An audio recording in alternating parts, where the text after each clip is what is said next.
You're listening to the Marketing Funnel Show, episode number 8. Is your business ready for a marketing funnel? Let's talk about it today. Welcome to the Marketing Funnel Show. I'm your host, Michelle Evans, and this is the podcast for coaches, experts, and online business owners to learn how to go from simply surviving to sold out using the power of marketing funnels. All right, let's jump into today's show. Hey, welcome back to today's show. So, a big question that I get all the time is, do I even need a marketing funnel, Michelle? And if that is a question that's running around in your head, today's show is definitely for you.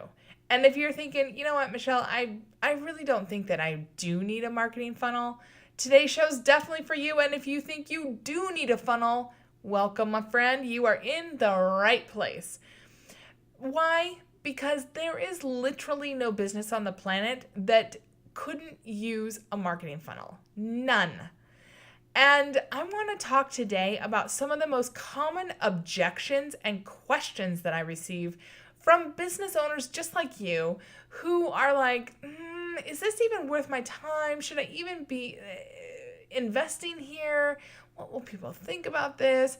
And it really boils all back down to, is this going to work for me? Do I even need this?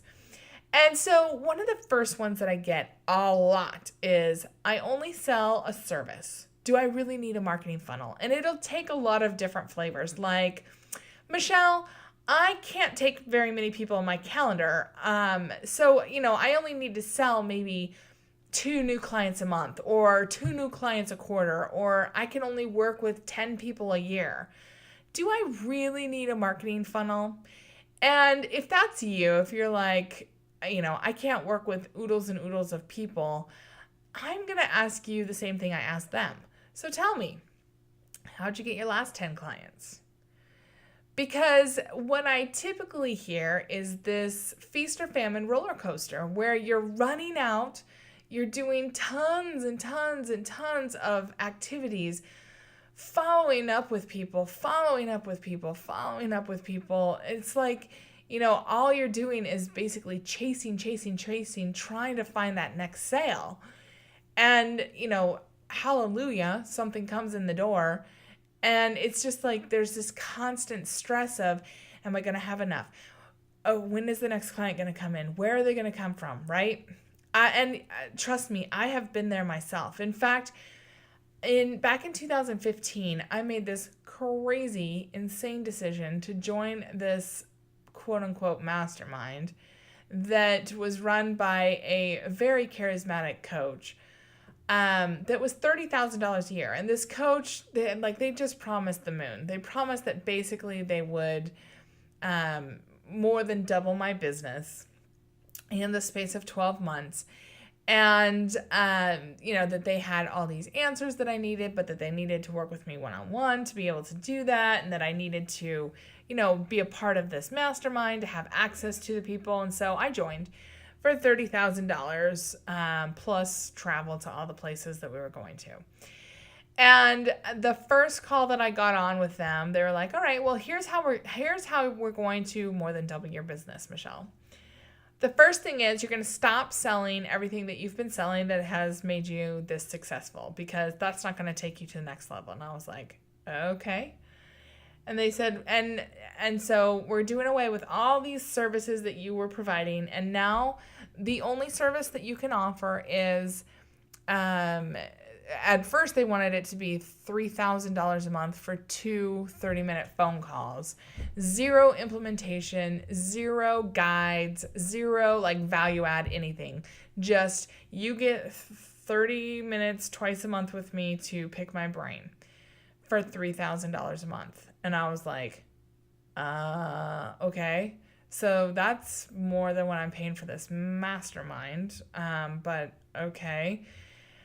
And then, they wanted me to start selling a mastermind again at $30,000. And I was like, okay, this doesn't make sense, but I'll go for it. How are we going to get these people in the door? And they said, okay, there's three ways you're going to do that. Number one, you're going to pick up the phone and cold call people. You're going to get a list of coaches in the area. You're going to go on Numi. You're going to go Google people, and you're going to cold call them. I was like, oh my, what? No. Number two, you're going to attend every networking event you can possibly get your hands on. I was like, oh my gosh, what did I get into? And number three, you're going to fork out a lot of money and sponsor events left, right, and center. And you're going to do that repeatedly. So you're going to make phone calls all day long, and you're going to sponsor events and be out there. So basically, I suddenly was like pedaling myself nonstop. And first of all, I'm not super introverted, but I'm definitely not crazy extroverted. Second of all, I have a family. Like, I can't be on the road every single day. I can't be gone every single night. That's just not that's not why I went into business for myself. And third, I was like, if I had known that basically you were going to turn me into a hardcore cold calling salesperson and that's all I was going to be doing all day long, I never would have bought this mastermind. And so I tried it for a while, but I gotta be honest with you, it was so out of alignment with who I was. First of all, I just felt like I felt icky trying. I don't even think I tried to make an offer for the $3,000 for 2 30-minute a month calls with me, because that just felt like a giant ripoff. And I don't care what people say about charge what you're worth. Like, what does that even mean? If to be in integrity with myself, I was like, I need to be getting people results. If I'm not getting them at least $6,000 of results from their investment, that's not a good investment.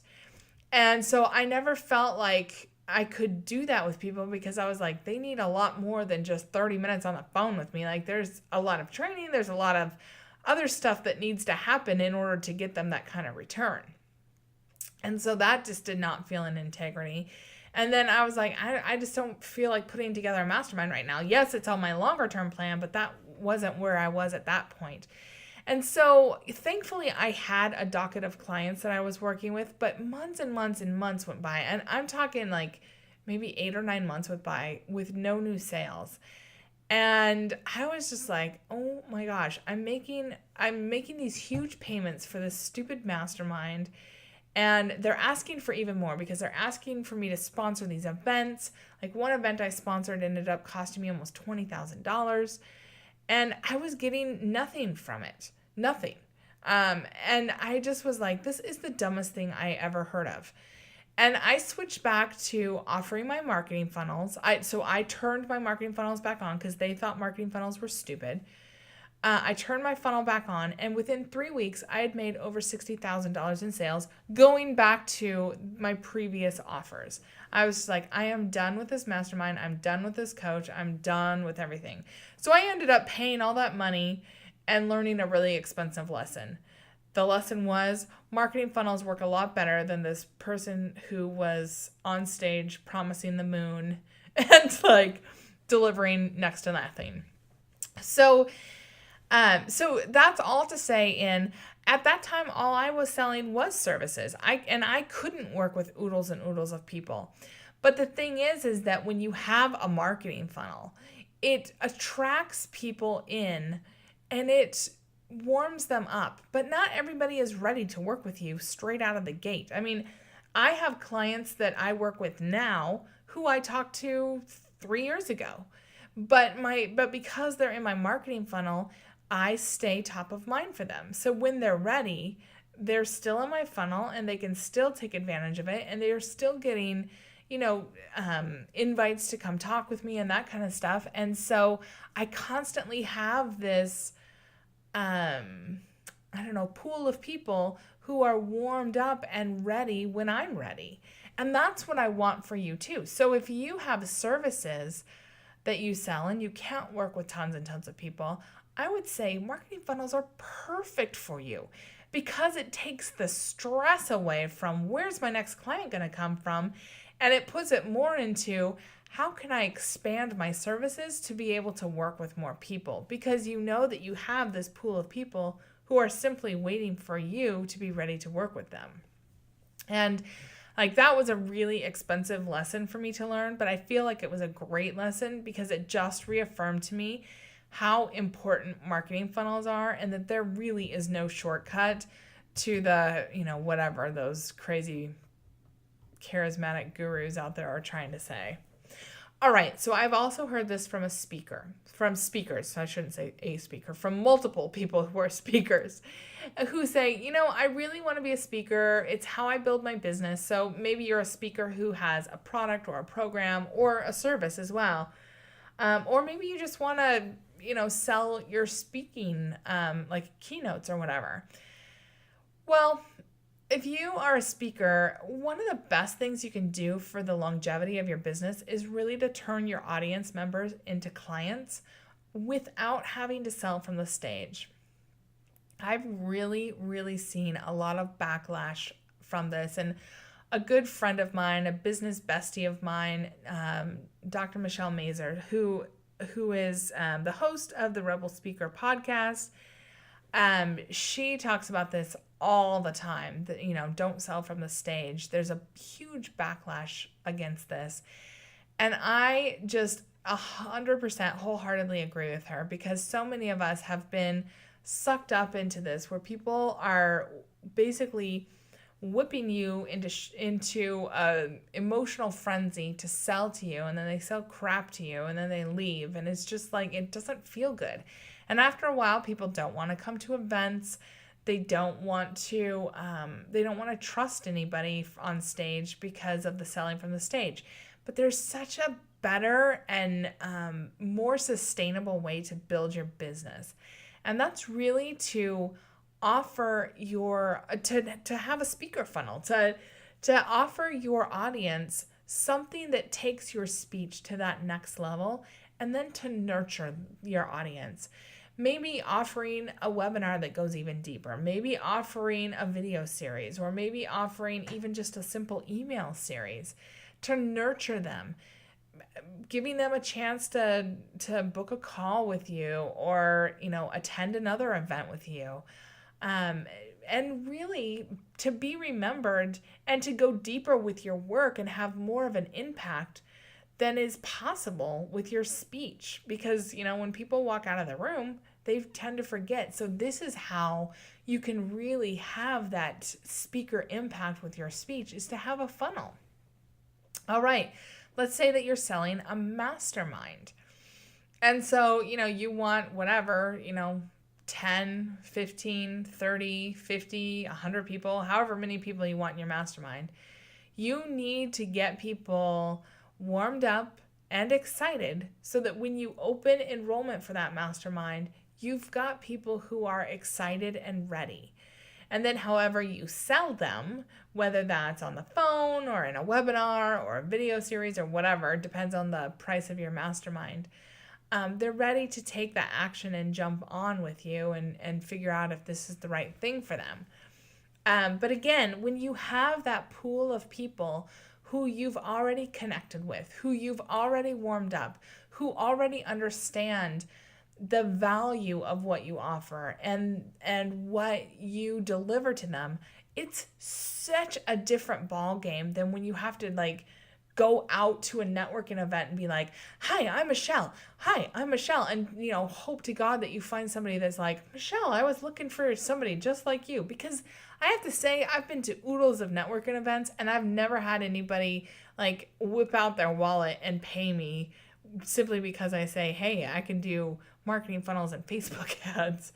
If you have, I'd love to hear from you, but I never have. It takes more warming up than that. People want more proof. They want to understand more about you. And that's where marketing funnels can really come in. Then if you have a product, a program, or a course, again, if you go out there to the cold audiences where, you could be speaking on stage or going to networking events, running ads, going on other people's podcasts, whatever, and drawing people into your funnel, you can just warm them up for the big benefit of your course so that when you're ready to launch, it's less about pushy sales and more about just showing them the path, showing them what your course can possibly do for them in their life, and letting them say, yeah, that's something that I really want in my business and my life. So again, the point of a marketing funnel isn't just to sell. The point of a funnel is really to do three big things.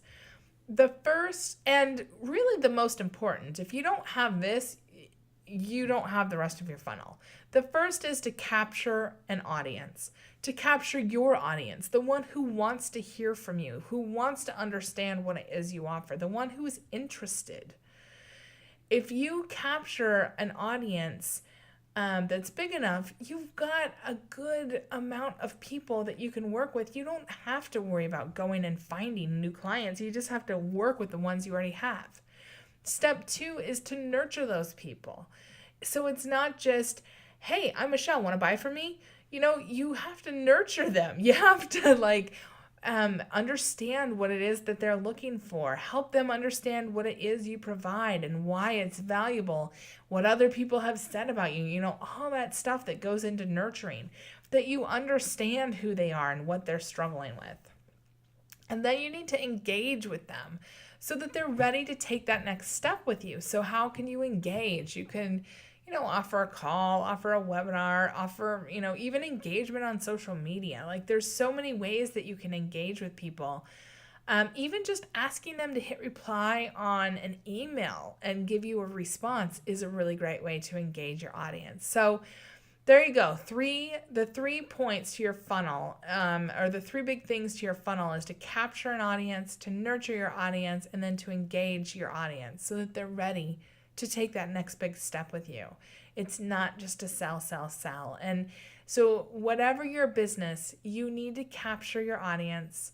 You need to nurture them, to understand what it is that they're looking for and how you can help them. And then you need to engage with them so that they can understand how to take that next step with you. All right. So hopefully by now, by this point in the podcast, you understand that yes, a marketing funnel is for your business and how you can take that next step with it. Because once you discover the power of marketing funnels to warm up your audience and help them see you as the person or the business they want to buy from, you will wonder why you ever wasted time just randomly doing marketing. Instead, you'll know exactly how to build a tribe of buyers who want what you have. Want to know which marketing funnel is right for your business? I have created a totally free and easy quiz to help you figure that out. You can head on over to today's show notes, which you can find at themarketingfunnelshow.com/8. That's just the number 8. And in less than 5 minutes, you'll know exactly which marketing funnel is right for you. All right. The last thing for today is I want your help in spreading this free, valuable podcast to more people just like you. So if this was valuable for you today, will you take just 3 minutes to rate the podcast in iTunes, write a review, and share the podcast with just one person who could use it? Your voice helps tremendously in showing iTunes that this podcast is worth ranking, which helps other people find it too. And when you do subscribe, rate, and review the episode, just take a simple screenshot and email it to me at michelle@michellelevans.com for your free gift. I am giving away my mini course, The One Sentence Marketing Hook, to everyone who takes a few minutes to leave a review as a thank you. So again, thank you for listening. Thank you for being a part of my community. I look forward to hearing from you. I'll see you on the next episode.